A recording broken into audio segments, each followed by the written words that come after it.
A millionaire was about to lose billions just because he didn't speak German, until a poor waitress showed up and did the impossible. Before we begin, let us know in the comments, which city are you watching from? And don't forget to rate this story from 0 to 10 at the end. Enjoy the story, everyone. What do you mean he's not coming? Nicholas Sterling's voice echoed through the dining room, deep and sharp, making some customers glance over curiously. Do you realize what you're telling me, Andrew? Without a translator, we're doomed. Sitting at the most private table in the restaurant, Nicholas was gripping the napkin between his fingers as if he might tear the expensive fabric apart. His expression, usually unreadable, was now pure nervousness. Across from him, his assistant Andrew trembled, still holding his phone. He said something came up, Mr. Nicholas. Andrew stammered. Personal issue, he won't make it. I tried to insist, but nothing.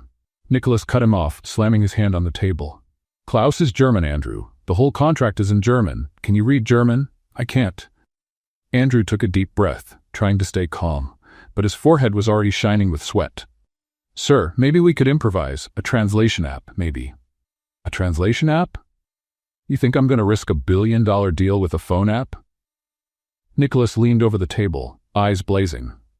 I'm about to lose billions, Andrew. Billions. Do you even understand how big this is? The words hung in the air like sharp knives. All around, the luxurious dining room had turned into a stage of quiet tension. Discreet glances were exchanged. A millionaire about to explode wasn't something you saw every day. That's when Sarah approached. Tray in hand, light steps, but sharp eyes. She had already picked up on the heated tone between the two men during her earlier visits to the table. Now, as she poured more wine into Nicholas's glass, she clearly caught the words German and billions in the air. She glanced at the two of them, a nearly collapsing assistant and a tycoon on the verge of a meltdown. A spark of boldness flashed in her eyes. Having language issues? She asked, as if making a casual remark. Nicholas turned sharply toward her, annoyed by the interruption. Yes, but it's nothing you can fix. Sarah tilted her head slightly, her discreet smile hiding her curiosity. What language do you need exactly? Nicholas huffed, impatient. German, but don't bother asking, you wouldn't understand. Sarah's smile widened, this time with a hint of challenge. Just because I'm a waitress doesn't mean I don't know languages, Mr. Sterling. The silence that followed was almost tangible. Her words seemed to cut through the air like an arrow. Andrew's eyes widened in disbelief. A few heads turned to watch. Nicholas frowned, staring at Sarah like she had just suggested something insane. You speak German? He asked, still doubtful. Fluently, Sarah replied casually, swirling the wine bottle without any rush. Along with French and Italian, in case you need those too. Andrew let out a nervous, almost mocking laugh. You've got to be kidding. Sarah raised her eyebrows and looked Nicholas straight in the eye. It's not a joke. I'm offering the only real solution you have right now. Do you want it or not? Nicholas hesitated for a second, sizing her up. That kind of confidence wasn't something he saw often. And before he could answer, the restaurant doors opened. Herr Klaus, tall and imposing, walked in with two advisors. The clock showed it was time for dinner. Time was up. Nicholas looked at Sarah, a flash of decision in his eyes. All right, have a seat. And Sarah, still in her waitress uniform, pulled out a chair and sat at the table like it was the most natural thing in the world. The entire restaurant followed her with stunned eyes. Dinner began. Herr Klaus greeted Nicholas politely, and Sarah, with a professional smile, translated every word in flawless German. Klaus raised his eyebrows, clearly surprised. Assistant Andrew said nothing, just watched. And slowly, Nicholas's panic began to shift into quiet relief. She guided the conversation like she'd been doing it her whole life. Within minutes, the two men were laughing, and Nicholas, still in disbelief, saw the deal moving forward. Half an hour later, Herr Klaus shook his hand, satisfied. The deal was done. Billions were saved. At that moment, Sarah caught a subtle signal from the restaurant manager, who was watching from a distance with a stern face. She politely excused herself from the table, but before she could leave, the manager quickly approached, his face red with indignation. How dare you sit at the client's table, Sarah? His voice was loud, drawing attention. You're a waitress. Just a waitress. Do you realize the scandal you're causing? You're fired. And Mr. Sterling, I apologize for this inconvenience, the manager added. Sarah opened her mouth to try and explain, but he didn't let her. Go back to the kitchen, get your things, and leave. She stayed quiet, holding back the urge to respond. But her eyes, still steady, turned to Nicholas. He had witnessed the whole scene. His expression hardened. Nicholas stood up, the air around him growing heavy. She's not going anywhere, he said, his voice low but sharp. And you're going to hear what I have to say before you open your mouth again. The entire restaurant froze. Everyone was now watching them. And Sarah, still unsure of what was coming next, felt her heart race. Nicholas Sterling stepped forward, his presence taking over the room. The manager, who just seconds ago had been shouting with authority, now seemed to shrink in front of the millionaire. Let me get this straight, Nicholas began, his voice dangerously calm. You're firing the person who just saved a multi-billion-dollar deal because she had the nerve to sit down? The manager swallowed hard, trying to keep some composure. Mr. Sterling, there are protocols, hierarchies that need to be respected. Protocols? Nicholas let out a dry laugh. You know which protocol I respect? Competence. And this woman, he pointed to Sarah, has more competence in her little finger than half the executives I know. Sarah watched the scene, switching between surprise and an almost uncontrollable urge to laugh. Seeing her ex-boss being torn apart by Nicholas Sterling was better than any revenge she could have imagined. Besides, Nicholas went on, now circling the manager like a shark, you publicly humiliated someone who was helping my business. Do you know what that says about your establishment? That you don't recognize talent when it's pouring wine right in front of you. The manager's face turned several shades of red. Some nearby customers watched in fascination, as if they were witnessing a live theater performance. I apologize, Mr. Sterling. Maybe I acted too quickly. Too quickly? Nicholas shook his head. You were incompetent. And do you know what I'm going to do now? The manager grew even paler, probably imagining harsh online reviews and losing wealthy clients. Nicholas turned to Sarah, who was still holding the empty tray, and said loud enough for everyone to hear, Sarah, I want you to come work for me. I need someone like you. Be my official translator and personal assistant. The silence that followed was deafening. Andrew nearly dropped his phone. Herr Klaus, still sitting at his table, raised his eyebrows with interest. The manager looked like he'd been struck by lightning. Sarah blinked several times, processing the words. Then, with the same ease she used when serving wine, she replied, Are you out of your mind? I just lost my job because of you. Nicholas didn't flinch. No, you got a better job, with a salary that makes this place, he gestured vaguely toward the restaurant, look like tip money. Oh, so now you think you can just snap your fingers and I'll come running? Sarah crossed her arms, completely ignoring the fact that she was arguing with a billionaire in front of dozens of people. I'm not snapping fingers, Nicholas replied, nay, a hint of amusement in his voice. I'm making a professional offer. You proved yourself exceptional. I hire exceptional people. Sarah looked at the manager, who seemed on the verge of fainting, then back at Nicholas, who had that serious expression with a defiant spark in his eyes. Are you serious? She asked. Completely serious. You saved my business today. I want you on my team. Sarah bit her lip, clearly fighting a smile. Then, with a mischievous look that made the manager take a step back, she said out loud, Well, since I've already been fired, I'll accept, but on my terms. Nicholas tilted his head, intrigued. I'm listening. First, let's get out of here. It's getting awkward watching my ex-boss about to cry. Without waiting for an answer, Sarah took off her apron, tossed it on a nearby chair, and walked toward the exit. Nicholas, genuinely surprised by her boldness, followed after leaving a generous amount of cash on the table and nodding to Herr Klaus. Outside, the fresh New York night air greeted them. Sarah took a deep breath as if she could finally relax. So, Nicholas began, about those terms. Oh yes. Sarah turned to him, counting on her fingers. First, no coffee runs. If you want coffee, there's a machine in the office, or you can ask another assistant. Nicholas raised an eyebrow but nodded. Second, full freedom to speak my mind. If I think you're making a mistake, I'll say it. Interesting, he murmured. Third, never ever, under any circumstance, call me just an assistant. Either you accept that I'm a qualified professional, or you look for someone else. Anything else? Nicholas asked, clearly amused. That's all for now, but I reserve the right to add more rules if necessary. Nicholas extended his hand. We have a deal, Sarah. Thompson, she finished, shaking his hand firmly. Sarah Thompson. Welcome to Sterling Enterprises, Miss Thompson. Monday, 8 a.m. The address is on the card. He handed her an elegant business card. Sarah looked over the card, then looked at him. You do know I have no idea what a real personal assistant actually does, right? You pulled off a billion-dollar business dinner. I'm sure you'll manage. Yeah, I do have that special talent for getting into trouble, she said, putting the card away. See you Monday, boss. Nicholas, he corrected. In the office, it's Mr. Sterling, but between us, Nicholas is fine. Sarah waved as she walked away. Fine, Nicholas.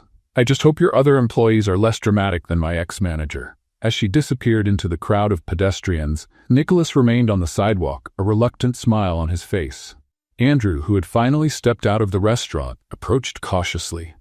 Sir, are you sure about this? Hiring a waitress as your personal assistant? Nicholas looked toward the direction Sarah had gone. Andrew, that woman speaks 3 languages fluently, saved a billion-dollar deal, and had the guts to stand up to me. Do you know many MBAs who would do that? Andrew didn't answer. Yeah, me neither. Nicholas concluded. Monday's going to be interesting.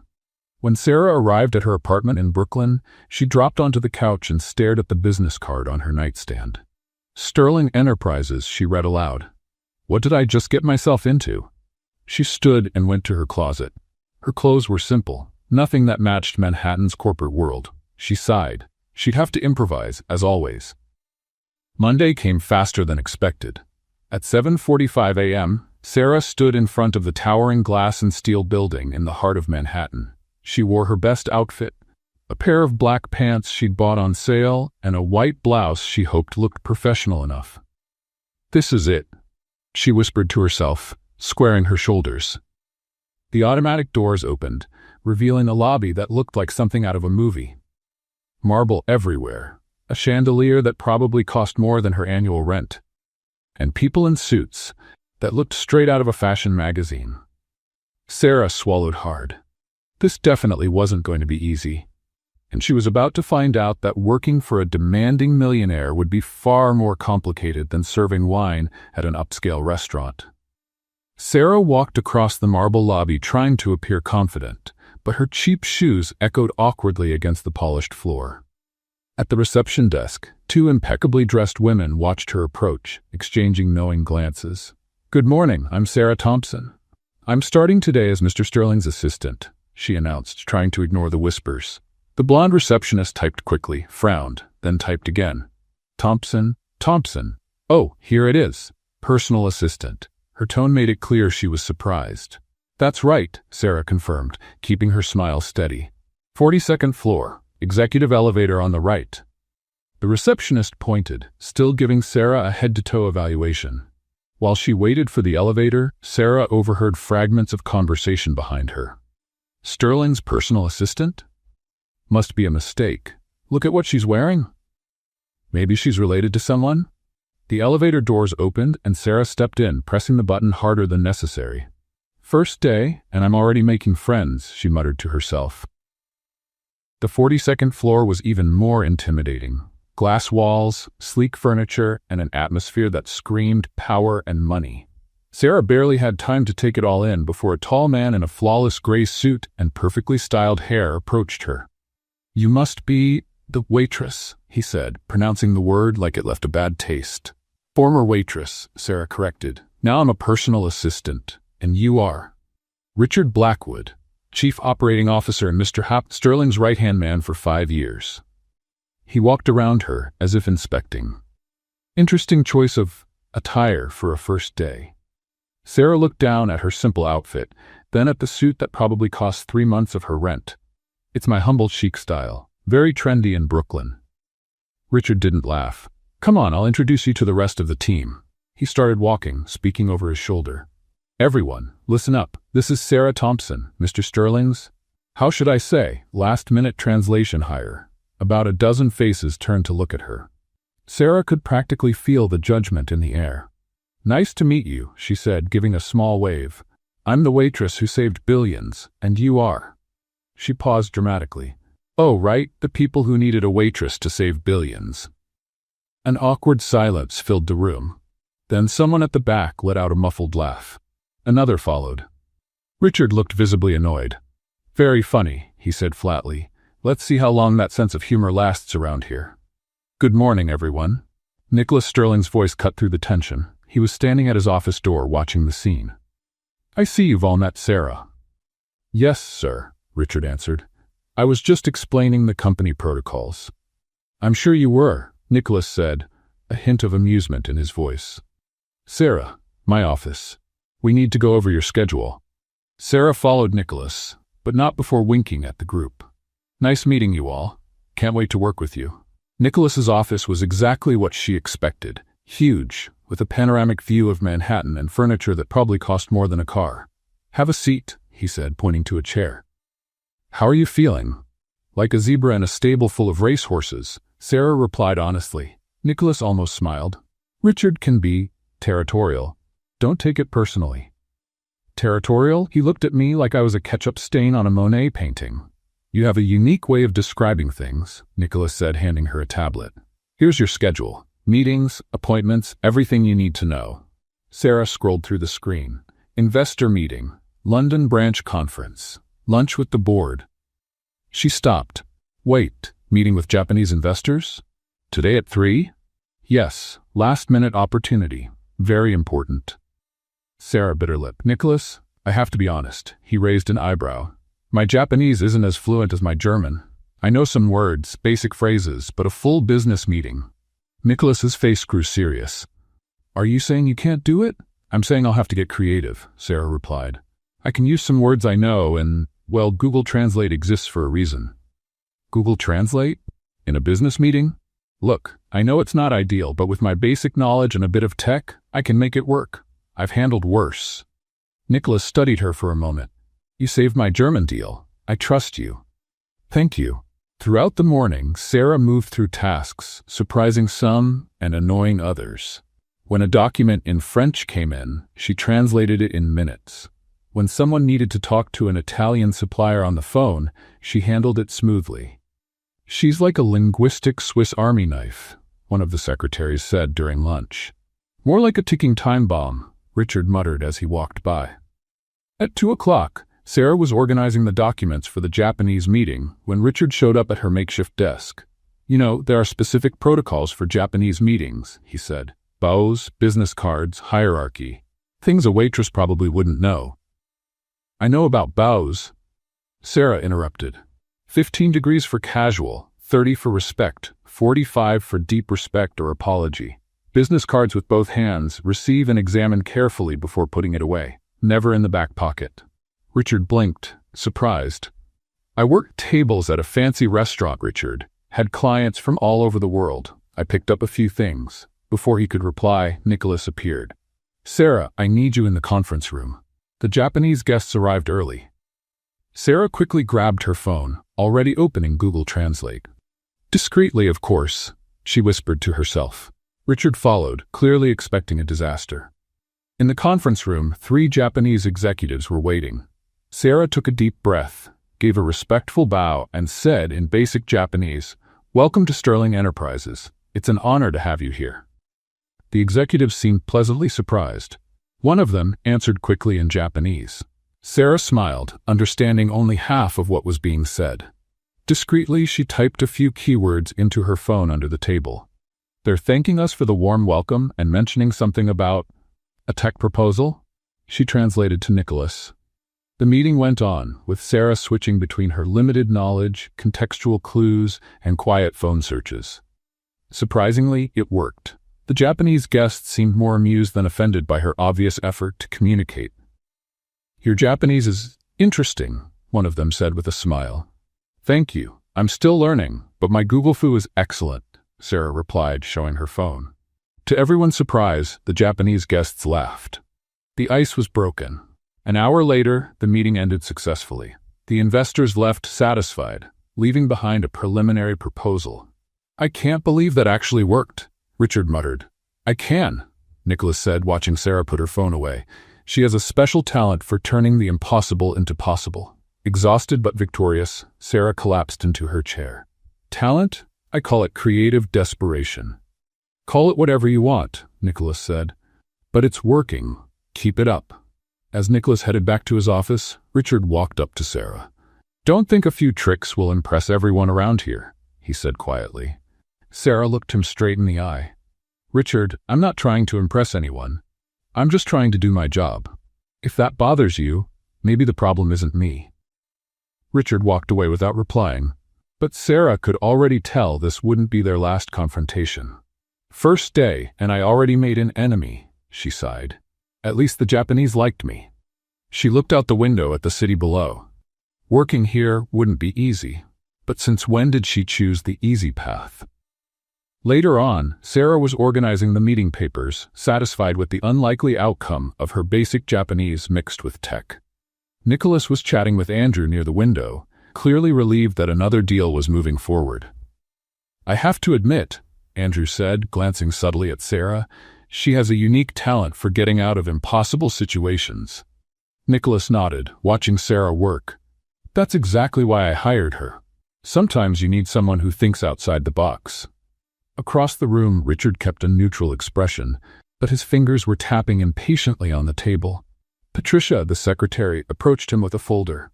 The final documents for the Japanese proposal, Mr. Blackwood? They've already been reviewed by the legal team.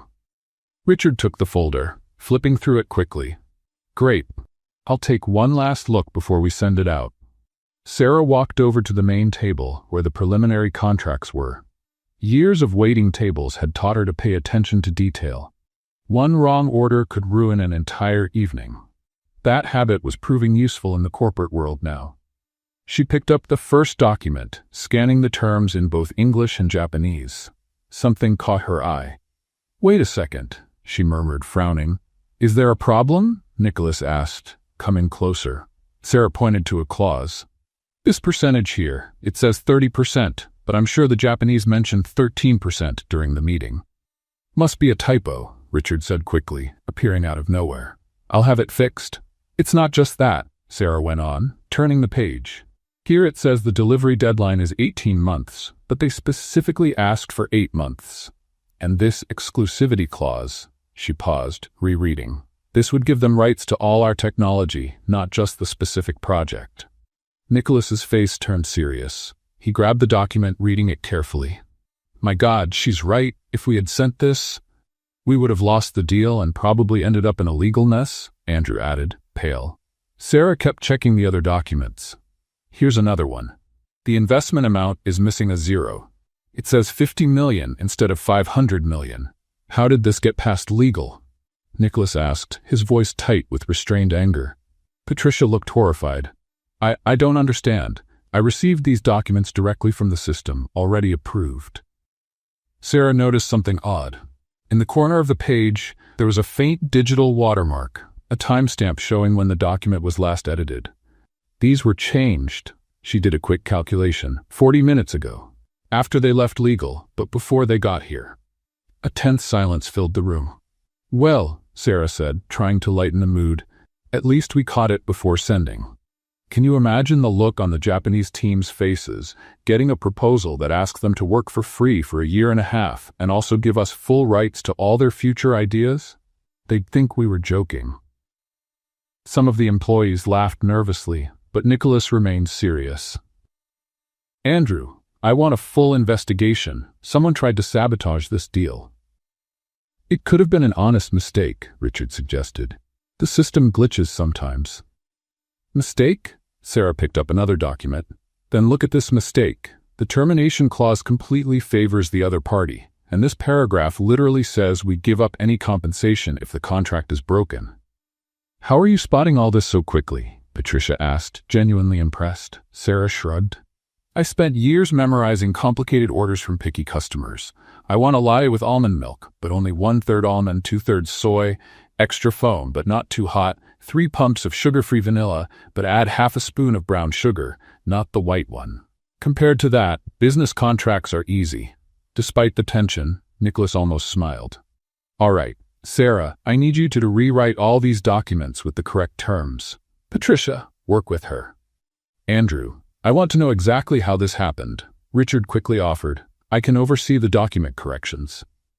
That won't be necessary, Nicholas said firmly. Sarah can handle it. Richard's face stayed neutral, but Sarah noticed a tight muscle twitch in his jaw. Over the next 2 hours, Sarah worked carefully through the documents with Patricia at her side. At first distant, the secretary gradually warmed up. You know, you're not what I expected, Patricia commented. Let me guess, you thought I wouldn't know the difference between a memo and a menu? Patricia laughed. Something like that. Sorry for the judgment. No hard feelings. I'd probably feel the same if my boss hired someone straight from a restaurant. As they worked, Sarah began to notice patterns in the errors. They weren't random, they were strategically placed to look accidental, but cause major damage. Patricia, can you check who last accessed these files in the system? Let me take a look. Patricia typed quickly. That's odd. The log only shows a generic system user. But that shouldn't be possible. Everyone's supposed to log in with personal credentials. Sarah kept that detail in mind. Someone had tried to cover their tracks, but not completely. By the end of the day, with the corrected documents sent, Sarah decided to dig a little deeper. She stayed after hours, saying she was tidying her desk. Once the office emptied, she logged into the computer. Her tech skills were basic, another unexpected benefit of having to fix the restaurant's ordering system when the tech guy took too long. She navigated through the system logs, looking for anything strange. Bingo, she whispered when she found it. There were irregular logins to the system, always around important meetings. The pattern was clear. Someone had been sabotaging deals on purpose. But why? Working late on your first day? Sarah almost jumped out of her chair. Richard was standing in the doorway watching her. Jesus! Richard! Trying to give me a heart attack? Sorry, I saw the lights on and came to check. He walked in, his steps silent on the carpet. Find anything interesting? Just getting familiar with the system, Sarah said, quickly closing the windows. Richard stepped closer, too close for comfort. You know, Sarah, this is a complex corporate environment. It's not like waiting tables. Sometimes people with no experience misread situations. Are you suggesting something? Only that it's wise to stick to your assigned tasks. Leave the investigations to those with experience. Sarah stood up and faced him. Funny, because those with experience almost let mistakes worth millions slip through. Richard's smile was cold. Everyone makes mistakes, some bigger than others. For example, it'd be a shame if someone found out about your interesting past. My past? Just an observation. Good night, Sarah. He left, leaving her with a knot in her stomach. Sarah grabbed her things, her mind racing. Richard knew something, or he was bluffing. More importantly, was he the one sabotaging things? In the elevator, she ran into the night security guard, a kind older man named Harold. First week's always the hardest, he said, noticing her tired expression. You have no idea, Harold. Mind if I give you some advice? I've worked here 20 years. Seen a lot of people come and go. The ones who last are the ones who learn how to play the game, but never forget who they are. Sarah smiled. Thank you, I'll remember that. As she walked toward the subway, Sarah reflected on the day. She had saved another deal, but had discovered something much more troubling. Someone was actively trying to harm Nicholas's company. The question was, why? And more importantly, how did Richard know about her past? Her phone buzzed. It was a message from Nicholas. Excellent work today. The Japanese team was impressed with the revised documents. You have a sharp eye for detail. Sarah smiled and typed back. Thanks. Heads up. I think we have a bigger problem than typos. His reply came quickly. We'll talk tomorrow. And Sarah, be careful who you trust. She put the phone away, Nicholas's warning echoing in her mind. The corporate world was definitely more dangerous than waiting tables. At least there, when someone wanted to stab you in the back, they usually did it with a salad fork, not forged documents. The next day promised to be even more interesting. And Sarah had the feeling Richard was just getting started. The next morning, Sarah arrived at the office with a strange feeling in her stomach. Nicholas's warning about trust and Richard's veiled threat from the night before still echoed in her head. She tried to shake off the negative thoughts while organizing her desk. Good morning, Sarah. Patricia greeted her. genuinely friendly after the previous day working together. Ready for another day of hunting for errors? Always ready, Sarah replied, forcing a smile. Today I promise to catch at least 3 stray commas and 1 rogue semicolon.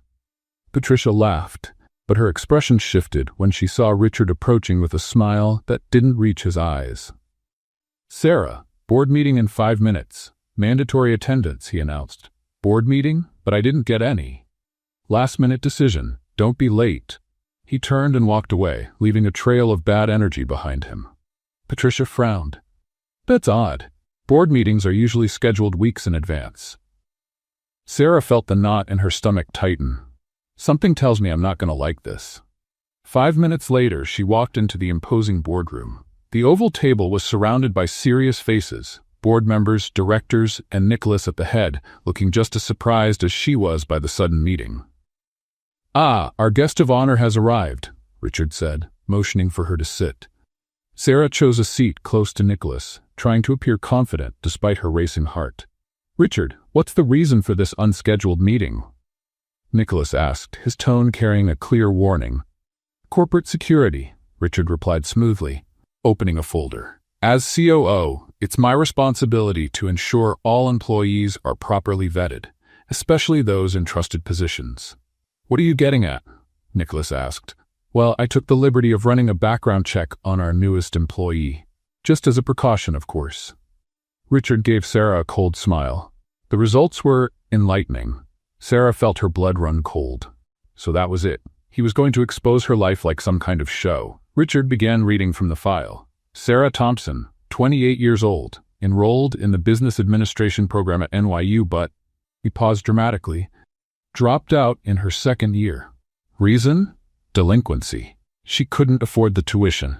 Murmurs rippled around the room. Sarah kept her chin up, though her cheeks burned. Since then, Richard continued, clearly savoring the moment, she's worked only as a waitress. 5 years at the same restaurant. No corporate experience. No formal qualifications beyond high school. So what? A voice interrupted. It was Thomas, one of the younger board members. Half of Silicon Valley doesn't have a degree. Richard ignored him. But it gets more interesting. The reason she dropped out? Her mother, Linda Thompson, was diagnosed with cancer. Sarah had to choose between her education and her mother's treatment. The room fell silent. Sarah clenched her fists under the table, fighting back the tears threatening to fall. A touching story, Richard went on, his tone now poisonous. But I wonder, couldn't it be just a little too convenient? A waitress deep in debt suddenly shows up, saves a deal, and now has access to confidential company information. Who's to say she's not taking advantage of Mr. Sterling's generosity? Enough. Nicholas slammed his hand on the table, making everyone jump. Richard, you've crossed the line. I'm simply protecting the company's interests, Richard said defensively. Someone has to be objective here. Sarah finally found her voice, even though it was shaking. You want the truth, Richard? Yes, I dropped out of college. Yes, I chose my mother over a diploma. And you know what? I'd do it all over again. She stood up, looking each person in the room in the eye. I spent 5 years serving people who looked at me just like you're looking at me now, like I was worth less because I wore an apron instead of a suit. But you know what I learned? I learned languages by listening to customers. I learned negotiation by mediating between a hot-headed chef and impossible clients. I learned how to read people, how to solve problems, how to think on my feet. Her voice grew stronger. I don't have an MBA, that's true, but I saved 2 deals in 2 days. How many MBAs in here can say the same? Pretty words, Richard replied. But how do you explain someone with no experience spotting mistakes that our legal team missed? Maybe because she herself. Choose your next words very carefully, Richard. Nicholas's voice was ice cold. Are you suggesting Sarah is involved in some kind of scheme? I'm just raising legitimate questions. Nicholas stood up slowly. Let me raise a few questions myself. Why are you so invested in discrediting someone who's been helping the company? Why this unauthorized investigation? And what makes you think you have the right to expose an employee's personal life like this? Nicholas, an older board member, Margaret Whitman, interjected. Richard may have been harsh, but his concerns are valid. The young woman has no formal qualifications. Qualifications? Nicholas nearly laughed. Do you know what I see when I look at Sarah? I see someone who sacrificed her future for her family, who worked tirelessly to support her sick mother, who taught herself 3 languages, who has the courage to sit across from billion-dollar investors and make the impossible look easy. He looked straight at Sarah. Talent doesn't come from diplomas. It comes from results, and she's proven her worth more than some people here with walls full of certificates. The room was divided. Some board members looked thoughtful, others skeptical. Thomas and a few younger directors nodded in agreement. That's very touching, Richard said, but emotion doesn't protect the company from risk. Do you know what the real risk is? Sarah cut in, her patience finally gone. People like you, who'd rather protect their egos than recognize real talent, who are so afraid of change, they sabotage anyone who doesn't fit the mold. How dare you? I'm not done, Sarah continued. Yes, I'm a former waitress. Yes, I'm drowning in medical bills. And yes, I'm learning as I go. But at least I'm honest about it. What's your excuse for being a... Sarah, Nicholas gently touched her arm. That's enough. She took a deep breath, realizing she was shaking. Sorry, I need some air. Sarah left the room quickly, ignoring the stares. Out in the hallway, she leaned against the wall, finally letting a few tears fall. Here. She looked up and saw Nicholas offering her a handkerchief. Is the meeting over? She asked, taking it. I sent everyone home. Richard will be having a serious talk with HR about professional conduct. Sarah let out a bitter laugh. He wasn't wrong, you know. I really am just a waitress pretending to understand this world. Nicholas leaned against the wall next to her. Want to know a secret? Half the people in that room inherited their positions. Born into wealth, given every opportunity. You fought for every step. That doesn't make you less. That makes you stronger. Why are you being so kind to me? Sarah asked, wiping her eyes. Because I recognize a fighter when I see one. And because...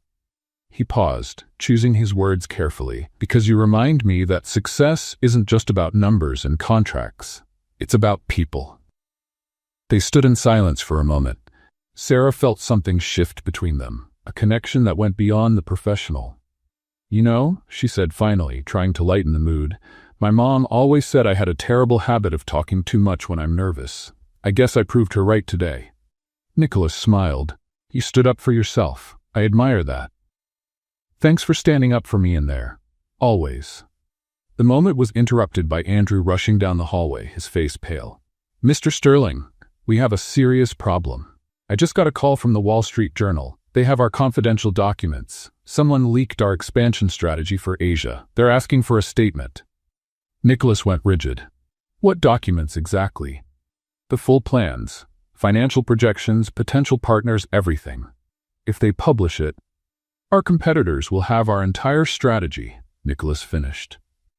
When did they call? 5 minutes ago. The reporter said he received the documents anonymously this morning. Sarah and Nicholas exchanged a look. The morning had started with a personal attack on her. Now, a leak that could cost the company millions. Coincidence? Sarah asked quietly. I don't believe in coincidences, Nicholas replied, his face set in determination. Andrew, call the cybersecurity team. I want to know exactly how these documents got out. As Andrew rushed off to carry out the order, Nicholas turned to Sarah. Looks like someone's playing dirty. The question is, why? Sarah thought of Richard, his unauthorized digging, his veiled threats. I think I know where to start looking. Be careful, Nicholas warned. If we're right, this person is dangerous. I don't want you putting yourself at risk. Sarah almost laughed. After having her life exposed and humiliated in public, a little corporate investigation felt almost relaxing. Nicholas, I survived 5 years dealing with drunk customers, hot-headed chefs, and lousy tips. I think I can handle a backstabbing executive. But as they returned to the office, Sarah couldn't shake the feeling that things were about to get much more complicated. The leak was too serious to be just petty revenge. Someone wanted to destroy Sterling Enterprises, and Sarah was caught right in the middle of it. News of the leak spread through the office like wildfire. In less than an hour, everyone knew that confidential documents about the Asian expansion had made their way to the press. The atmosphere, already tense after the board meeting, became absolutely suffocating. Sarah was at her makeshift desk, trying to process everything. when she heard Richard's sharp voice echoing down the hallway. "It's just too much of a coincidence," he declared for anyone within earshot. "An ex-waitress gets hired, gets access to sensitive files, and suddenly our plans are leaked to the media?" Patricia, who was organizing files nearby, whispered to Sarah, "Ignore him. He's clearly trying to shift the blame." "Shift the blame from what?" Sarah asked, though she already had a hunch. Before Patricia could answer, Richard appeared at Sarah's desk, followed by several curious executives. "Miss Thompson," he began with fake politeness, "don't you find it interesting that this leak happened right after your, let's say, emotional performance at the board meeting?" Sarah looked up slowly. "Are you accusing me of something, Richard?" "Just pointing out the facts. You were publicly humiliated, you have clear financial motives, and now confidential information shows up in the press. Any investigator would connect the dots." "Any lazy investigator, you mean?" Sarah shot back. "Real investigators look for evidence, not scapegoats." The growing crowd watched their exchange like a tennis match. "Scapegoat?" Richard laughed humorlessly. "You had access to those files yesterday when you reviewed the Japanese contracts. Coincidence? I also had access to the executive bathroom. Does that want to blame me if the toilet breaks?" A few employees stifled laughter, which clearly irritated Richard. "This is not a joke. The company's reputation is at stake." "I completely agree," Nicholas interrupted, stepping out of the elevator. His presence instantly changed the mood. "That's exactly why we're going to run a professional investigation, not a hallway trial." "Nicholas," Richard turned to him, "surely you see the obvious connection." "What I see," Nicholas cut him off, "is my chief operating officer making accusations without proof. Andrew, I want the cybersecurity team in my office in 10 minutes. And Richard, if you have solid evidence, present it. Otherwise, I suggest you get back to work." Richard opened his mouth to protest, but Nicholas's look shut him down. He stormed off, muttering something about favoritism. The crowd slowly dispersed, leaving Sarah and Nicholas mostly alone. "Thank you," she said softly. "Don't thank me yet. This is serious. The Wall Street Journal is set to publish the story tomorrow unless we get a court order." He ran a hand through his hair, something he rarely did, a sign of frustration. "I need you to be honest with me. Did you share those documents with anyone?" Sarah looked him straight in the eye.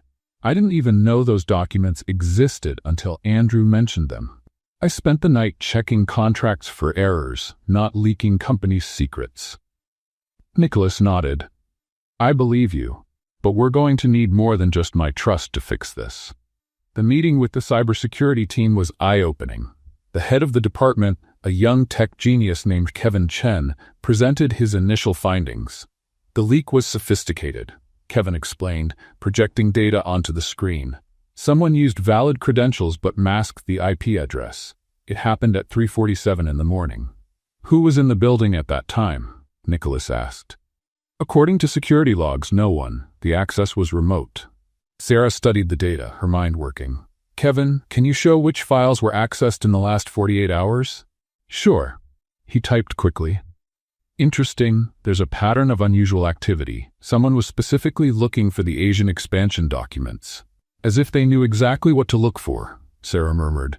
"This isn't a random leak. It's targeted." Nicholas looked at her with surprise. "Where did you learn about digital security?" "Food Network," she answered with a straight face. "Just kidding. The restaurant's ordering system used to get hacked all the time. I learned the basics to protect us." Kevin laughed. "Well, you're right. This was definitely planned." As the team kept digging, Sarah realized something. "Kevin, can you check the email logs? If someone leaked the documents, they might have left a trail." "We already checked. Nothing was sent from the company servers." "What about photos?" Sarah suggested. "Someone could have taken pictures of the screen and sent them from a personal phone." Kevin paused. "I didn't think of that. Let me check the access logs to see if anyone spent enough time on a document to photograph it page by page." While Kevin worked, Nicholas pulled Sarah aside. "You're thinking like an investigator." "I'm thinking like someone who's seen waiters snap pictures of customers' credit cards. People think they're clever, but they always leave patterns." "I found something," Kevin called out. 3 days ago, someone spent exactly 47 minutes on the Asian expansion file. That's enough time to photograph every page." "Who was it?" Nicholas asked. Kevin hesitated. The credentials show Sarah Thompson. The silence in the room was deafening. Sarah felt her stomach drop. That's impossible, she protested. 3 days ago, I was still waiting tables. Exactly, Nicholas said slowly. Kevin, when was that account created? More typing. Monday, the day Sarah started. So someone created a fake account using my name before I even got here, Sarah concluded. That's premeditated, Nicholas finished. Someone planned this from the start. The meeting room door swung open, and Andrew rushed in. Mr. Sterling, we have a problem. A business blogger just posted about the leak. They're speculating it was revenge by an employee, and, he hesitated, they mentioned Sarah by name. Nicholas grabbed Andrew's tablet, scanning quickly. His face darkened. How do they know about Sarah? That wasn't public. Sarah read over his shoulder. The post was toxic, painting her as a bitter opportunist who leaked documents out of spite after being exposed in the board meeting. Only people who were in that meeting knew about that, she pointed out. That means our saboteur was in the room, Nicholas concluded. Andrew, I want a list of everyone who was there. Kevin, keep tracking. Sarah. I'm doing my own investigation, she said firmly. Someone's using me as a scapegoat. I'm not going to just sit around. Nicholas looked like he was about to argue, but saw the determination in her eyes. Be careful. Whoever's behind this is dangerous. Sarah spent the rest of the day quietly investigating. She used her observation skills, sharpened from years of reading customers, to spot suspicious behavior. Richard avoided eye contact. Some executives whispered when she walked by, but it was Patricia who accidentally gave the first real clue. It's odd, Patricia said over coffee. Richard asked for access to the Asian expansion files last week. Said it was for a presentation, but there was no presentation. When exactly? Sarah asked, trying to sound casual. Thursday. I remember because my computer froze and he was furious about the delay. Sarah filed that away. Thursday was one day before she got hired. The pieces were starting to fit. That night, Sarah stayed late again, this time with permission. Nicholas had given her full system access to help with the investigation. You should head home, Nicholas said, finding her still working at 8 o'clock. You've been here since early morning. So have you, she pointed out. Besides, I'm used to long shifts. At least here, nobody throws food at me when I'm late. He pulled up a chair, sitting beside her. How are you holding up? Sarah stopped typing. Honestly, I'm furious. I've worked hard my whole life, and now I'm being accused of something I wouldn't even have the tech skills to pull off if I wanted to. Don't underestimate your skills. You've been surprising me since day one. Thanks for the vote of confidence, but hacking systems is a bit different than memorizing complicated orders. They shared a brief, comfortable silence before Nicholas spoke again. You know, when I built this company, I thought the hard part would be landing clients, closing deals. I never imagined I'd have to deal with internal sabotage. Welcome to the real world, Sarah said with a half smile. At the restaurant, sabotage was more direct. Salt instead of sugar, lost orders in the kitchen. Seems like every workplace has its own politics. The difference is that there, the consequence was a bad tip. Here, it's millions of dollars. Nicholas watched her work for a moment. You shouldn't be going through this. If I hadn't hired you, I'd still be serving coffee to people who treat me like furniture, Sarah interrupted. I don't regret it, not even with all this craziness. Even being accused of corporate crimes? Especially because of that, it means someone sees me as a threat. After years of being invisible, it's almost flattering. Nicholas laughed, a real, genuine laugh that cut the tension. Only you could find a silver lining in this. Sarah was about to respond when something on the screen caught her attention. Wait, that's strange. What is it? This file here. It's in a system folder, but the name, Contingency ST. She clicked to open it, but it was password protected. ST, your initials? Nicholas suggested. Possibly. But why would someone create a contingency file with my initials? Sarah tried a few obvious passwords with no luck. It's locked up tight. Can you tell when it was created? Sarah checked the file properties. Last Thursday, the same day Richard asked for access to the files. They looked at each other, the same conclusion forming in both their minds. This isn't a coincidence, Nicholas said slowly. Definitely not. Someone was setting the stage before they even met me. Sarah saved the file path. I need Kevin to crack this. First, let's go home. It's almost 9 o'clock, and you need some rest. We'll continue tomorrow. As she packed up her things, Sarah couldn't shake the feeling that she was close to something big. The file named Contingency ST might be the key to proving her innocence. In the elevator, Nicholas broke the silence. Sarah, no matter what we find, I want you to know I don't regret hiring you. Even if I'm a magnet for trouble? Especially because of that, I was getting bored with corporate life. Sarah laughed. Careful what you wish for, Mr. Sterling. With me around, boredom is the last thing you'll feel. Little did she know how prophetic those words would be. The hidden file was just the tip of the iceberg of a conspiracy bigger than either of them imagined. The next morning, Sarah arrived at the office determined. She had spent part of the night thinking about the mysterious file and couldn't wait for Kevin to help unlock it. But something felt off. The office was strangely quiet, and people avoided looking at her more than usual. Sarah! Patricia rushed toward her, face pale. Where have you been? The board called an emergency meeting. They're waiting for you. Emergency meeting? I just got here. It was Richard. He says he found solid proof about the leak. Sarah, he's saying that you... Patricia didn't need to finish. Sarah understood immediately. Somehow, Richard had gotten ahead of her. She entered the boardroom and found stern faces around the table. Nicholas stood, clearly tense. Richard, on the other hand, wore a triumphant smile that made Sarah's stomach turn. Well, our saboteur finally shows up, Richard announced. Richard, I told you to watch your tone, Nicholas warned. Tone? Nicholas, the evidence is irrefutable. Richard projected documents onto the screen. I found access logs showing Sarah downloaded confidential files onto a USB drive at 11:47 p.m. Monday night. Sarah frowned. Monday night, I was home watching reruns of cooking shows and eating leftover lasagna. I don't even have a company-issued USB stick. Exactly what a guilty person would say, Richard shot back. Margaret Whitman, the senior board member, adjusted her glasses. Miss Thompson, can you prove where you were? Of course, my Netflix history can confirm it. I watched 3 back-to-back episodes of Under Pressure Kitchen. I can even tell you who got eliminated. Some of the board members looked puzzled by her unexpected answer. That's not evidence, Richard insisted. Anyone can leave the TV on.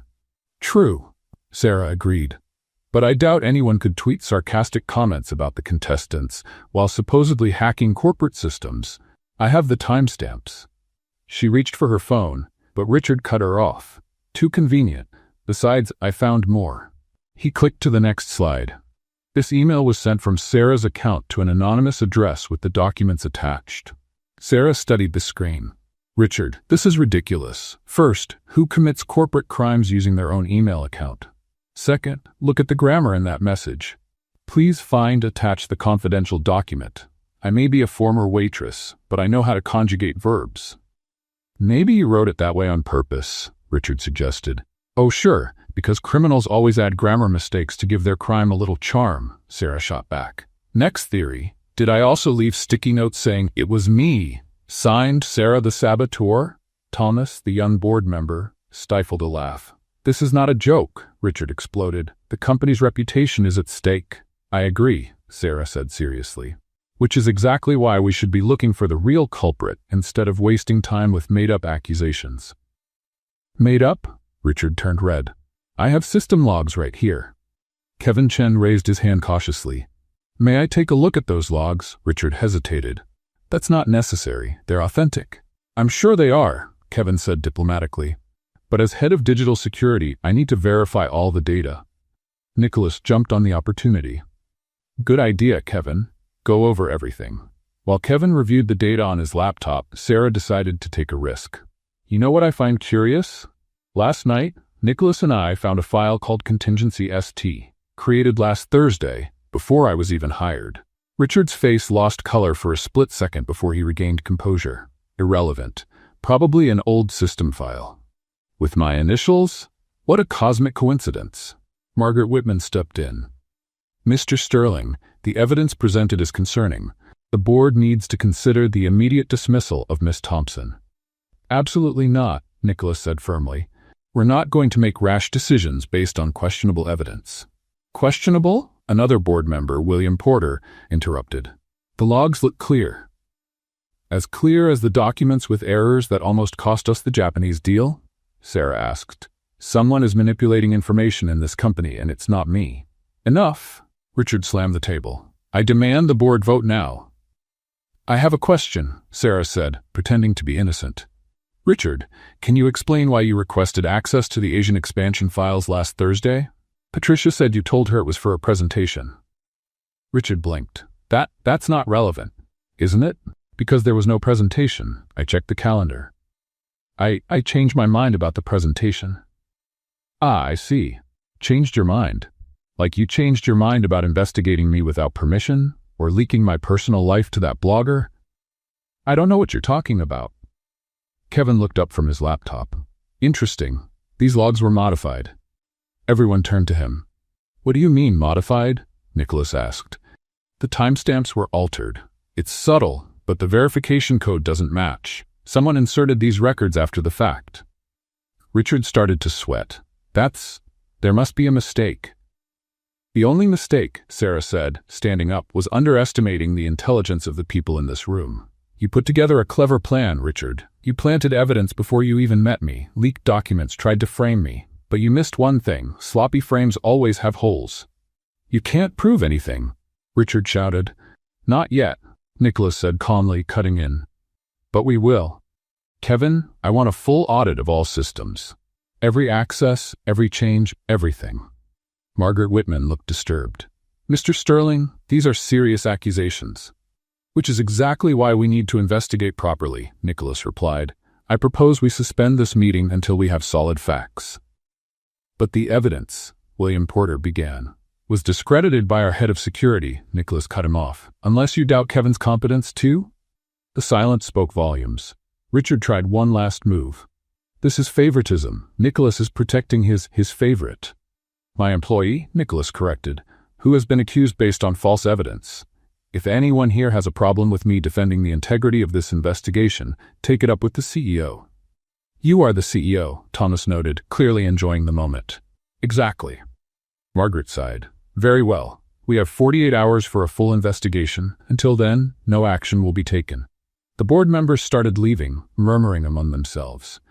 Richard walked out with heavy steps, but not before shooting a poisonous look at Sarah. Once the room was empty, with only Sarah, Nicholas, and Kevin remaining, Sarah collapsed into her chair. That was, she began. Intense? Nicholas suggested. I was going to say like a bad crime show episode, but intense works.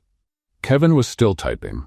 I can access the actual logs. It'll take some time, but I'll find out who did this. Thank you, Kevin, Nicholas said. Sarah, are you okay? I'm great. Nothing like being accused of corporate crimes to start the morning off right, she replied sarcastically. But seriously, Richard is desperate. That makes him dangerous. Nicholas nodded. That's exactly why we're going to turn the tables. Kevin, keep digging. I want every piece of evidence you can find. And what about me? Sarah asked. Nicholas smiled, and there was something calculating in that smile she hadn't seen before. You're going to keep being yourself. Richard expects you to back down. Instead, we'll give him exactly what he doesn't expect. Which is? A chance to expose himself. Tomorrow, I'm calling a meeting with all the executives, and we're going to set a little trap for our saboteur. Sarah smiled back. You know, for such a serious CEO, you've got an interesting, vengeful streak. I learned from the best, he replied, looking at her. After all, who better to think outside the box than someone who's never been inside one? As they left the room, Sarah felt a mix of relief and anticipation. The battle was far from over, but at least now, they were striking back. And if there was one thing she had learned from years working in restaurants, it was that the best dish is always served at the right moment. The next day, the main conference room at Sterling Enterprises was packed. Nicholas had called every executive, manager, and director to what he labeled an emergency strategy meeting. Sarah watched from her seat near the door, noting how tense Richard looked, adjusting his tie over and over. Thank you for coming on such short notice, Nicholas began, his voice calm but authoritative. As you know, we're facing a serious crisis with the leak of confidential documents, but today we're going to resolve this once and for all. Richard cleared his throat. Nicholas, I thought we had 48 hours for the investigation. Why the meeting now? Because Kevin made some important discoveries, Nicholas replied, motioning to the head of cybersecurity. Kevin stood up and connected his laptop to the projector. Overnight, I was able to trace the real origin of the leak. It was complex work, but I found some interesting patterns. Sarah discreetly watched Richard. His hands trembled slightly as he grabbed a glass of water. First, Kevin continued, I confirmed that the logs presented yesterday against Sarah were definitely falsified. But what's more interesting is how they were faked. He projected lines of code on the screen. To most, it looked like a foreign language. But for Sarah, who had spent hours with Kevin preparing the presentation, every line was part of the puzzle. The saboteur used a specific method to mask IP addresses, Kevin explained. It's an advanced technique, not something just anyone would know how to do. That's fascinating, Kevin, Richard interrupted. But I don't see how this helps identify the culprit. Nicholas smiled slightly. Patience, Richard. Kevin, please continue. Here's the interesting part, Kevin said, clicking to the next slide. This specific technique leaves a unique digital signature, like an electronic fingerprint. Sarah decided it was time for her part. Kevin, can you explain what the code XK47-beta means, the one that keeps showing up? Kevin nodded. Good observation, Sarah. XK47-beta is a proprietary security protocol. Very specific, very rare. How rare? Nicholas asked, though he already knew the answer. Only 3 people in this company know that protocol, Kevin said. Me, the former head of IT who retired last year, and Nicholas pressed. Richard stood up abruptly. This is ridiculous. You're trying to frame me with technical jargon. No one mentioned your name, Richard, Sarah said innocently. Why are you so defensive? Because it's obvious where this is going. Richard waved his arms frantically. You two planned this to pin it on me. Patricia, seated nearby, frowned. Richard, you said yesterday you didn't understand anything about security protocols. How do you know this points to you? Richard's face turned red. That's not anyone can see. Actually, Kevin continued calmly, I was going to say the third person was our external security consultant, but it's interesting that you assumed I was talking about you. The room went silent. Several executives exchanged uneasy glances. Nicholas stood up. Richard, do you have something you'd like to tell us? I don't have to say anything. Richard was clearly panicking now. This is a setup. Sarah obviously conspired with you all. Oh sure, Sarah said, folding her arms. I, the waitress without a degree, conspired to create complex security protocols I can't even pronounce. Makes perfect sense. A few executives laughed nervously. Let's try something different. Nicholas suggested. Richard, can you explain to everyone exactly what the XK47 beta protocol is? Richard swallowed hard. It's an encryption system. What kind of system? Kevin asked. A sophisticated system. Sophisticated how? Sarah added. Like a double espresso kind of sophisticated, or quantum physics sophisticated? Stop making fun of me, Richard burst out. Interesting, Kevin muttered, typing quickly. Because XK47 beta isn't an encryption system, it's a tracking protocol. I made up the name 5 minutes ago. The revelation hit like a bomb. Richard turned pale as a sheet. But you said, Richard stammered. I said it was a proprietary protocol. You assumed the rest, Kevin explained. And only someone trying to use real protocols to cover up activity would know to associate it with encryption. This doesn't prove anything, Richard said desperately. Sarah pulled out a folder she had brought. How about this then? Remember the ST contingency file Nicholas and I found? Kevin was able to open it. She pulled out documents. It's a detailed plan to frame a new employee in case something went wrong. Written last Thursday, before I was even hired. Thomas, the young director, took a copy. This is your digital signature on the document, Richard. Forged, Richard shouted. It's all forged. Funny, Patricia cut in. You were so sure the evidence against Sarah was real yesterday. Now that it's pointing at you, suddenly everything is forged? Andrew, who had stayed quiet until now, raised his hand. May I add something? Richard asked me last week for information about the candidates for the personal assistant role. Said it was for security purposes. I thought it was odd at the time. You wanted to know who Nicholas would hire, Sarah concluded. So you could prepare your scapegoat. Richard looked around the room, realizing he had lost all support. You don't understand. Nicholas is ruining this company with his impulsive decisions. Hiring a waitress? What kind of message does that send? The message, Nicholas said coldly, is that I value competence over pedigree, something you clearly don't understand. I've given years to this company, Richard yelled. Years, and you throw it all away for a woman you barely know. I didn't throw anything away, Nicholas replied. You did when you chose to sabotage deals and leak confidential information. Kevin raised his hand. Just got confirmation. We tracked the account that received the payment for the leak. It's registered in the Cayman Islands, but we connected it to other transactions. Richard, would you like to explain why you received $50,000 on Tuesday? The silence was deafening. Richard sank into his chair, defeated. I just wanted to protect the company. By selling our secrets? Sarah asked in disbelief. That's an interesting definition of protection. You don't understand. Richard glared at her. I worked alongside Nicholas for 5 years. 5 years. Then you show up, with your tricks and your charm, and suddenly he listens to no one else. My tricks? Sarah repeated. You mean, like, doing my job honestly? Several executives shook their heads in disapproval at Richard. Nicholas picked up the phone. Security, we need you in the main conference room. He looked at Richard. You have 2 options. Leave quietly and face termination for cause, or resist and add criminal charges to the list. Richard stood slowly, all arrogance gone. You'll regret this, Nicholas. She's going to destroy everything we built. The only person who destroyed anything here was you, Nicholas said. As security escorted Richard out, the room erupted in conversation. Sarah found herself surrounded by colleagues who had once kept their distance. Amazing how you noticed the patterns, Patricia said, impressed. How did you stay so calm? Thomas asked. I'd have lost it. Years of dealing with drunk customers complaining about their food, Sarah replied. Compared to that, a crooked executive is nothing. The crowd laughed, and Sarah realized something had changed. The suspicious looks were gone, replaced by genuine respect. Slowly, the room emptied until only Sarah and Nicholas remained. You were brilliant, Nicholas said, stepping closer. The idea of the fake protocol was genius. That was Kevin's idea, Sarah admitted. I just suggested the name.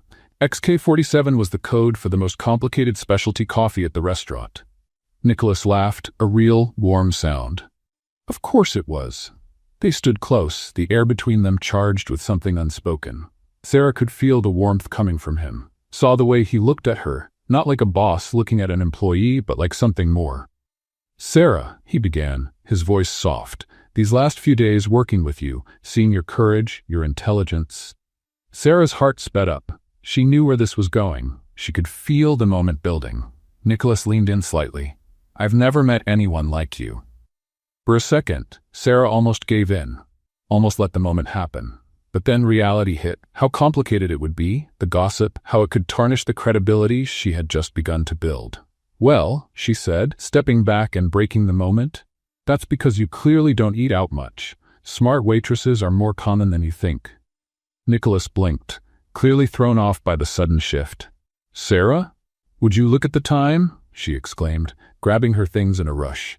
I've got to go. My mom's waiting to hear how the day went. She'll be thrilled I wasn't arrested. Sarah, wait. But she was already at the door. See you tomorrow, Nicholas. Great job today, teamwork and all that. She practically ran down the hallway, leaving Nicholas standing in the empty room, confused and clearly frustrated. In the elevator, Sarah leaned back against the wall and closed her eyes. That had been close, way too close. But she couldn't afford to complicate things. Not now, not when she had finally earned some respect. Even if part of her wanted badly to walk back into that room. Focus, Sarah, she murmured to herself. You came here to work, not to live a fairy tale. But as the elevator descended, she couldn't stop thinking about the way Nicholas had looked at her. Like she was the only person in the world. 3 days had passed since Richard had been exposed and escorted out of Sterling Enterprises. The office now ran with a new sense of ease without the constant tension he used to bring. Sarah had settled into a comfortable routine, finally accepted by the team. But there was still something in the air between her and Nicholas, an unresolved tension since that almost moment in the conference room.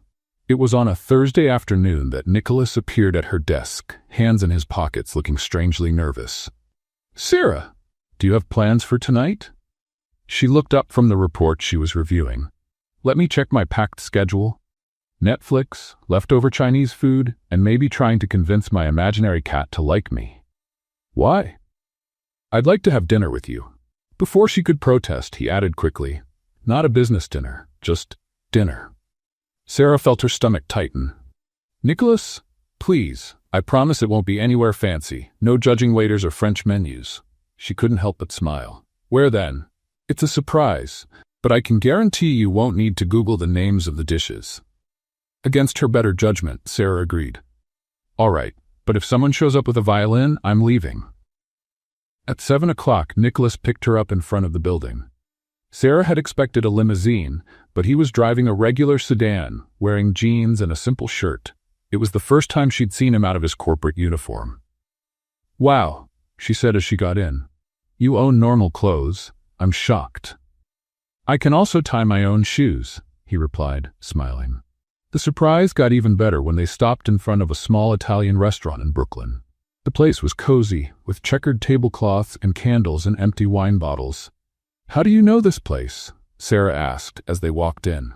I lived in this neighborhood when I was starting out, Nicholas explained. Before Sterling Enterprises. Before all of it. I ate here 3 times a week because it was the only place that let me pay at the end of the month. They sat at a table in the corner, and Sarah realized she was seeing a completely different side of him. So the great Nicholas Sterling was once broke like me? She teased. Worse, at least you had a steady job. I lived off freelance gigs and instant noodles. The waiter, an older Italian gentleman, recognized Nicholas immediately. Nicky, it's been ages? The usual lasagna? Nicky? Sarah repeated, delighted. Oh, this is pure gold. Nicholas blushed slightly. Giuseppe, this is Sarah. Sarah, Giuseppe kept me fed during the lean years. Any friend of Nicky's is welcome here, Giuseppe declared. I'll bring the house special for both of you. While they waited for the food, the conversation flowed naturally. Without the formality of the office, Nicholas was surprisingly relaxed, almost funny. So, Sarah said, taking a sip of wine, why did you bring me here? You could have impressed me with some 5-star place. Nicholas grew serious. Because I wanted you to see who I really am. Not the CEO, not the millionaire, just me. And who are you, Nicholas Sterling? He thought for a moment. A guy who worked hard, got lucky, and lately has been realizing that success doesn't mean much if you're alone at the top. Sarah played with her napkin. Is loneliness the price of power? It doesn't have to be. He looked at her directly. Sarah, I need to tell you something. These past few days working with you, I've never met anyone like you. Nicholas, let me finish, please. He took a deep breath. You're smart in a way that doesn't come from books. You're funny without trying. You're brave in a way that makes me want to be better. And you're completely, frustratingly unpredictable. Sarah laughed nervously. You forgot stubborn and talks too much when nervous. Those two. He smiled. Sarah, I know this complicates everything. I know you probably have 1,000 logical reasons to keep your distance. But, she whispered, but I've spent my whole life being logical, and look where it's gotten me. Rich and alone, having dinner with assistants who fear me instead of challenge me. Sarah took another sip of wine, gathering courage. You know what's funny? I spent the whole week preparing a speech about how this would be inappropriate, how it would hurt my credibility, how people would talk. And then I realized they talk anyway, so forget it. She looked him in the eyes. I feel the same, Nicholas. It's inconvenient, it's complicated, and it's probably a terrible idea. But, he repeated her words, but you make me laugh, you make me feel smart, and you look at me like I'm more than just a former waitress trying to pretend I belong in your world. Nicholas reached his hand across the table, and this time Sarah didn't pull away. Their fingers intertwined naturally. You're not pretending, he said gently. You belong in any world you choose. The moment was interrupted by Nicholas's phone ringing. He was about to ignore it, but Sarah saw the name on the screen. Andrew. Take it, she said. It could be important. Nicholas answered reluctantly. His expression quickly shifted from annoyed to concerned. What? When? Are you sure? He listened a few seconds more. We're on our way. What happened? Sarah asked as he hung up. Richard. He's reappeared as a senior consultant at Apex Corporation. Sarah felt her blood run cold. Apex was Sterling Enterprises' biggest competitor. That's bad? Worse, Andrew just found out they've scheduled an emergency meeting with our main Japanese investors. For tomorrow. The same ones I helped close the deal with? Exactly. And there's more. Richard apparently has crucial information about irregular practices at Sterling Enterprises. Sarah let go of his hand. He's going to try to use my hiring against you. Say you hired someone unqualified, that you're putting personal relationships above business. Sarah. No, he's right. I'm a weak spot, a vulnerability he can exploit. She stood up. I need to go. Sarah, wait. She stopped at the door. I'm sorry, Nicholas. But as she turned to leave, something caught her eye. On the restaurant's TV, a news segment about Apex Corporation was playing, and in the background, for just a second, she saw something that made her heart race. A document on a table, partially visible, with a code she recognized. The same code from the forged files that nearly got her blamed. Sarah grabbed her phone and quickly snapped a photo of the TV screen. Maybe, just maybe, she had found exactly what they needed to turn things around. She ran down the sidewalk, still holding the phone with the picture of the screen. Nicholas caught up to her quickly, gently grabbing her arm. Sarah, wait. You can't just leave like this. Nicholas, you don't understand. She showed him the phone. Look at this. The code on those Apex documents. It's the same as the forged files. Richard's using the same system. Nicholas studied the image, his eyes narrowing. You're sure? Absolutely. I spent hours reviewing those codes with Kevin. I'd recognize them anywhere. Sarah began pacing, her mind racing. Richard isn't just trying to hurt you with the Japanese investors. He's doing something bigger. Let's get back to the office, Nicholas decided. We need Kevin. 30 minutes later, they were at Sterling Enterprises headquarters. The building was nearly empty, but Kevin was still there, as always. Weren't you supposed to be at a romantic dinner? Kevin asked, surprised to see them. Change of plans, Sarah said, connecting her phone to the computer. Kevin, I need you to analyze this. As Kevin examined the image, Sarah explained about Richard's connection to Apex. The young IT specialist's face grew more serious by the second. This is bad, he said finally. That code, Sarah's right. It's identical to the system Richard used here. But there's more. More? Nicholas asked. Kevin typed furiously. If he's using the same system, I can trace it. It's like following digital footprints. He paused. Wait, what is it? Sarah leaned over his shoulder. Richard's not just working with Apex. He's communicating with someone in Europe. Lots of encrypted emails going to Zurich, Berlin, Paris. Sarah felt the pieces falling into place. He's not just selling information to Apex. He's building an entire network. Selling Sterling's secrets to multiple buyers, Nicholas concluded, his face pale. If he succeeds, he could destroy our competitive advantage globally, Sarah finished. We need to stop him, now. Kevin kept typing. I found something. He scheduled a video call in 1 hour, midnight here, business hours in Europe. Can you intercept it? Nicholas asked. Better. I can break into the call, but we have to be smart about it. Sarah had an idea. Kevin, can you make it look like the breach came from inside Apex? A sly smile crossed Kevin's face. You're devious.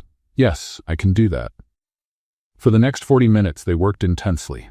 Kevin prepared the technical intercept while Sarah and Nicholas reviewed the files they'd found.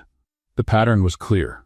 Richard had copied not only expansion strategies, but also proprietary formulas, client lists, even system passwords. He's been planning this for months, Nicholas murmured. Probably started before he even tried to frame me. The question is why, Sarah wondered. It's not just about money. This is personal for him. Jealousy, Nicholas said simply. He always wanted to be CEO. When he realized he never would be, he decided to tear everything down. Connecting, Kevin announced. Total silence now. The screen came to life. Richard appeared, adjusting his camera. Soon, other windows opened. Executives from various European companies. Gentlemen, Richard began in English, then switched to German. Thank you for joining me. Sarah whispered translations to Nicholas as Richard continued. He was offering full packages of Sterling Enterprises information, including future projects not yet announced. The price is $5 million per regional package, Richard said. A small price for what I'm offering. One of the Europeans replied, How do we know your information is legitimate? Richard smiled. Because I worked beside Nicholas Sterling for 5 years. I know every secret, every weakness. For example, he started listing specific details only an insider would know. Sarah clenched her fist. It was worse than they imagined. "Kevin," she whispered, "can you record everything?" Kevin nodded, his fingers flying across the keyboard. The meeting went on for another 20 minutes, with Richard negotiating prices and outlining details. Then one of the Europeans asked the crucial question, "And what about the assistant? This Sarah Thompson, isn't she a risk?" Richard laughed. "That waitress? Please. She barely knows how to turn on a computer. Nicholas hired her for, let's say, non-professional reasons. She's no threat." Sarah felt Nicholas tense beside her, but she touched his arm, asking him to stay calm. "In fact," Richard continued, "she's perfect for our plans. When Sterling Enterprises collapses, everyone will blame the incompetent girl Nicholas put in a position of trust. 2 birds with 1 stone. "That's enough," Sarah whispered. "Kevin, can you trace the locations of all participants?" "Already done. I have IPs, addresses, everything." "Perfect. Now let's end this." Sarah picked up Nicholas's phone and dialed a number. "Andrew, it's Sarah. I know it's late, but I need you to wake up our contacts at Interpol." "Yes, international police. We've got an active case of international corporate espionage happening right now." While Sarah coordinated with Andrew, Nicholas called the legal department and contacts at regulatory agencies.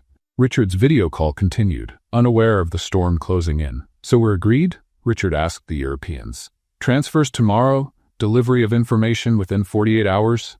Before anyone could respond, Kevin made his final move. Richard's screen began to flicker. "What is?" Richard tried to type, but his screen froze. Then, to his horror, a recording of everything he had said in the last 30 minutes started playing out loud. No. He tried to shut it down, but Kevin had taken full control. The European executives' windows began closing one by one, clearly in panic. Nicholas's phone rang. It was the head of security at Apex. "Mr. Sterling, we've just uncovered unauthorized activity from our servers. It seems one of our new consultants." "Richard Blackwood," Nicholas finished. "Yes, we know. And we have everything recorded." Within an hour, the story had exploded. Richard was arrested at his apartment, still trying to delete evidence. The European executives faced investigations in their own countries. Apex Corporation publicly cut ties with Richard, claiming they had no knowledge of his actions. Back at the office, Sarah, Nicholas, and Kevin watched the news, feeling a mix of relief and exhaustion. "You did it again," Nicholas said to Sarah. "You saved the company. You saved everything." "We did it," she corrected. "Teamwork, remember?" Kevin stood up, stretching. "Well, my job here is done. I'm going home before another crisis shows up." Left alone in the office, Nicholas turned to Sarah. "About earlier, at the restaurant." Nicholas. "No, let me say this." He stepped closer. "You risked everything to protect this company, to protect me. And it's not the first time. Sarah Thompson, you are the most incredible woman I've ever met." Before she could respond, Nicholas pulled her into his arms and kissed her. It was a kiss full of promise, of possibility, of everything they hadn't said out loud. When they finally pulled apart, they were both breathless. "This is a terrible idea," Sarah whispered, though she didn't step back. "Probably," Nicholas agreed, smiling. "But the best things in life usually are. Sarah, I want you by my side, not just as my assistant, as my partner in everything. Are you asking me out in the middle of an international corporate crisis? Is there a better time? We just took down a corporate villain together.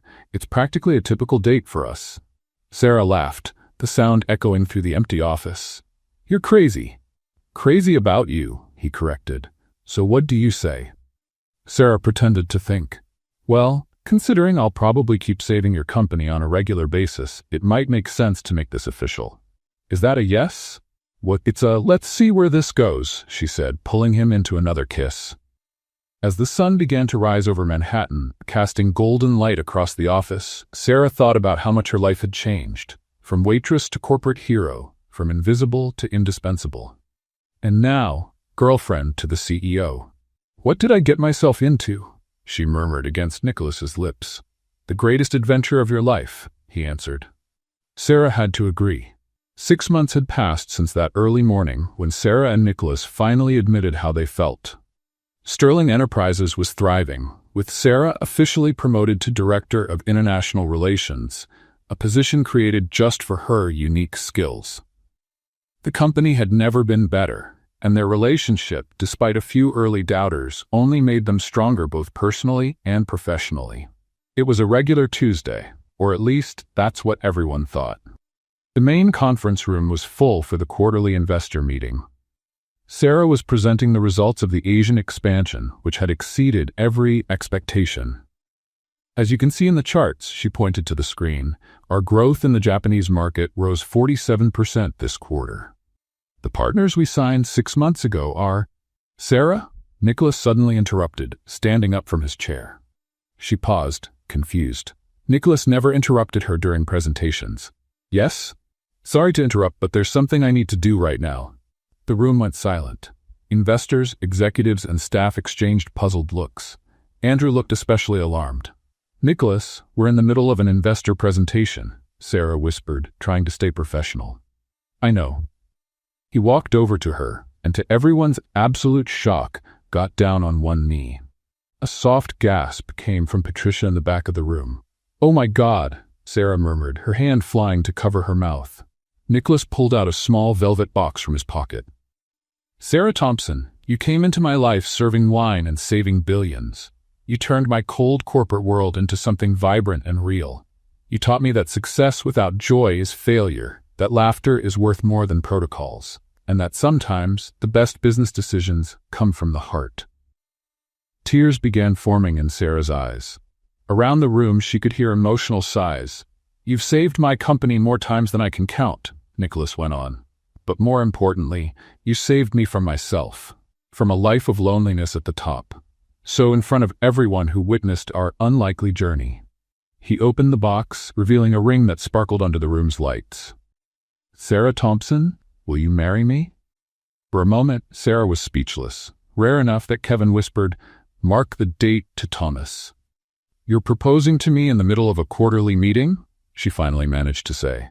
Seemed fitting, Nicholas replied, still on one knee. We met during a business meeting, and now we have plenty of witnesses, so you can't back out later. The room burst into laughter. Sarah looked around. She saw familiar faces, Patricia crying openly, Andrew smiling and shaking his head, Thomas clapping quietly, Kevin recording everything on his phone. Even Margaret Whitman, the stern advisor, looked moved. You know, Sarah said, turning back to Nicholas, normal people propose in fancy restaurants or on-set beaches. But we're not normal people, Nicholas replied. We're the ex-waitress turned corporate hero and the CEO who learned how to laugh. When you put it that way. Sarah reached out her hand. Yes. 1,000 times yes. Nicholas slipped the ring on her finger and stood, pulling her into a kiss as the room erupted in applause and cheers. That was insane, Sarah whispered against his lips. Would you expect anything less from me? He answered. The meeting, of course, was completely forgotten. The Japanese investors attending via video conference were delighted. Very romantic, one of them exclaimed. Better than a soap opera. 3 months later, on a sunny Saturday afternoon, it felt like destiny had come full circle. The wedding took place on the terrace of the same restaurant where it all began. The upscale place where Sarah had once served wine and saved her first billion-dollar deal. Giuseppe, from the Italian restaurant in Brooklyn, had been specially hired to oversee the menu. For Nicky and his Sarah, he declared to anyone who would listen. The manager who had once fired Sarah was there too, invited by her. No hard feelings, she said when she asked him. If you hadn't fired me, none of this would have happened. He spent the entire reception looking mildly nauseated and deeply regretful. Patricia was maid of honor, crying even before the ceremony started. You can't cry yet, Sarah protested as they got ready. You'll ruin your makeup. I can't help it. It's so beautiful. The waitress turned princess. Corporate princess? Sarah corrected. It's less Disney and more Wall Street Journal. The ceremony itself was the perfect blend of elegance and humor. When it came time for the vows, Nicholas surprised everyone. Sarah, I promise to always appreciate your creative translations, even when you use Google. I promise never to call you a mere assistant. I promise to laugh at your jokes, even the bad ones about coffee. Hey, my coffee jokes are great, Sarah protested, making everyone laugh. And I promise Nicholas continued, more serious now, to always remember that the best things in life are the ones we don't plan. Like you. Sarah wiped away a stubborn tear. Nicholas, I promise to keep saving your company on a regular basis. I promise to always say what I think, especially when you're being stubborn. I promise to make you laugh at least once a day. She paused, looking into his eyes. And I promise never to let you forget that an expensive suit isn't as impressive as a genuine heart. By the power vested in me, the officiant said, I now pronounce you husband and wife. The kiss that followed lasted long enough for Kevin to shout, "Get a room!" The reception was unforgettable. Andrew gave a hilarious speech about Sarah's first day. I thought Nicholas had lost his mind, hiring a waitress, but then she saved the Japan deal with Google Translate, and I thought, okay, maybe he knows what he's doing. Thomas talked about the meeting where Richard was exposed. Sarah made up a fake protocol on the spot. XK something. Richard fell for it completely. It was better than TV. Kevin showed a video of Sarah's greatest hits at Sterling Enterprises, featuring her funniest comebacks and the moments she left arrogant executives speechless. But the most touching moment came when Harold, the night security guard, approached Sarah during the party. Remember what I told you on your first day? He asked her. About playing the game, but never losing who you are. How could I forget? You did better than that, he said, emotional. You changed the whole game, and you taught all of us how to play better. The night went on with dancing, laughter, and plenty of Italian food, courtesy of Giuseppe. Sarah had changed out of her wedding dress into something simpler for dancing, but she kept the veil because it goes with sneakers, as she explained to a horrified Patricia. You know, Nicholas said as they danced under the stars, when I walked into that dinner almost a year ago, I never imagined it would end like this. Married to the waitress? Sarah teased. Married to the most amazing woman in the world, he corrected, who just happened to be a waitress. Was, and proudly, she said. By the way, I can still balance 3 plates on each arm. Very handy for family dinners. Nicholas laughed. I can't wait to see that. Near midnight, as the guests started saying their goodbyes, Sarah and Nicholas slipped away to the empty terrace. The city sparkled below them, full of possibilities. So, Mrs. Sterling, Nicholas said, pulling her close. Any regrets? Just one, Sarah replied. He frowned, concerned. What is it? Not asking for a raise before agreeing to marry the boss. Nicholas laughed, spinning her in his arms. I think we can work something out. Good, because I have a few ideas to improve our meetings, starting with real coffee. He silenced her with a kiss. And Sarah thought there was no place in the world she'd rather be. The former waitress who dared to sit at the table with the powerful. The CEO who learned that success means more when it's shared. Together, they proved that sometimes the best deals are the ones made with the heart. What did you think of Sarah and Nicholas's story? Leave your thoughts in the comments. Rate this story from 0 to 10. What score would you give it? Don't forget to subscribe and hit the bell so you won't miss any of our stories. And check out more emotional stories by clicking here on the final screen.